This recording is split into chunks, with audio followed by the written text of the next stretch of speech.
El retorno. Al finalizar la tarde su marido se hizo presente.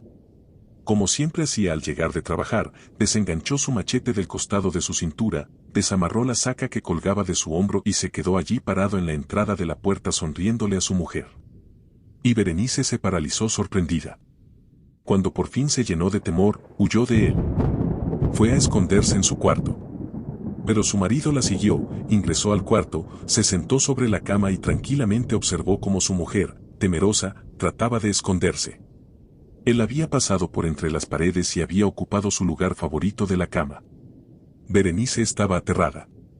Caminó pegando su espaldas a la pared hasta llegar a la puerta y abandonó el cuarto deprisa.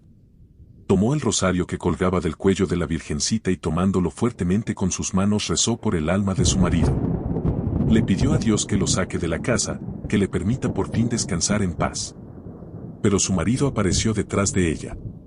Berenice sintió sobre su hombro la mano de su marido, su difunto esposo que hacía años había muerto la estaba tocando otra vez, como si nunca hubiese abandonado el lugar de los vivos. Quizá se enteró de mis sentimientos, quizá ahora sabe que yo ya no lo quería, así pensaba Berenice mientras huía a toda prisa de la casa.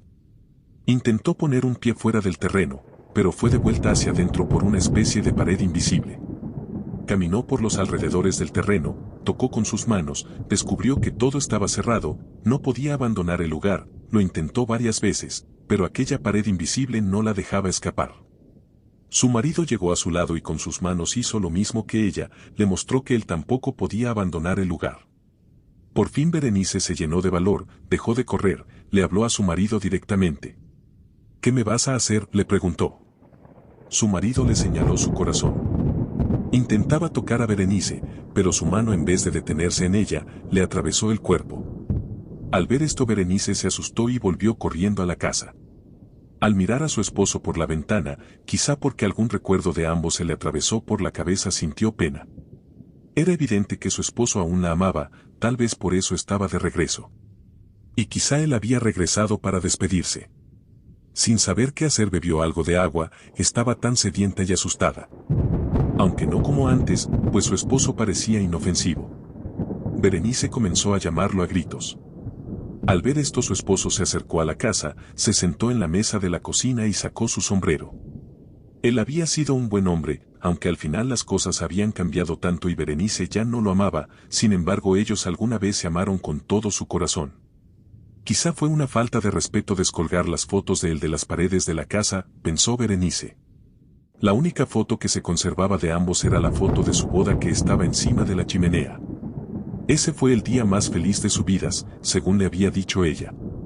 Observando esto Berenice pensó en sus hijos, se dio cuenta que hasta el momento no los había visto en la casa. Ella simplemente había despertado de su siesta de la tarde, pero ellos no estaban. En ese momento el frasco de harina se quebró esparciendo su contenido sobre la mesa. Entonces su esposo con su dedo escribió un mensaje para ella. Juntos para siempre. A esta frase le acompañaba un corazón. En ese momento los hijos de Berenice fueron apareciendo por la casa. Estaban allí llorando, tristes. No podían ver que sus padres también estaban en el mismo lugar con ellos. Atónita, Berenice se sentó a la mesa mientras su esposo la observaba.